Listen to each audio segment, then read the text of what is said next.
Il commissario straordinario Francesco Paolo Figliuolo arriva al centro vaccinale di Villorba accolto dal presidente del Veneto Luca Zaia. La sua presenza è il sigillo dell'avvio di una nuova fase, quella delle terze dosi. Si comincia con i pazienti super fragili, oncologici, trapiantati, immunodepressi in generale, 160.000 a livello regionale, già 1 migliaio quelli che si inizia a vaccinare all'ex Maber. Zaia fa da cicerone, mostra la struttura al commissario, lo porta lì dove si preparano le dosi, ottimizzando, come fatto fin dall'inizio, il contenuto dei flaconi. Mi ricordo quando mi ha inviato il disciplinare su come tirar fuori una dose in più. I saluti ai cittadini in attesa che applaudono. Grazie, complimenti. Grazie a voi. Da dove sei voi?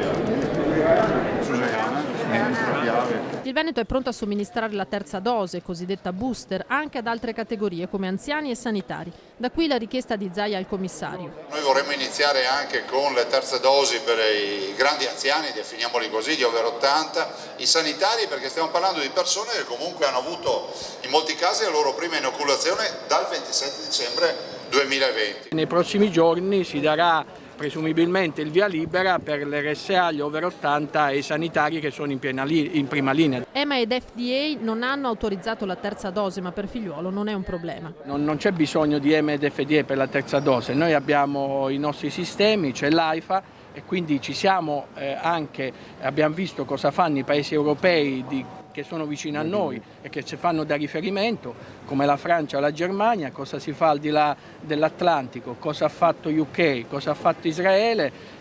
La comunità scientifica ha dato le indicazioni. Altrettanto netta la posizione rispetto all'obbligo vaccinale. Io direi che in questa fase siamo all'82%, fra un po' andiamo avanti.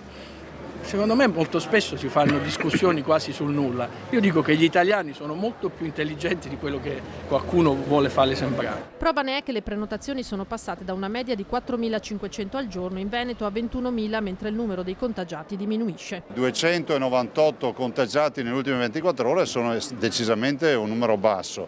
Abbiamo un'incidenza che è scesa sotto l'1% dei tamponi che ne facciamo dai 40 ai 50.000 al giorno.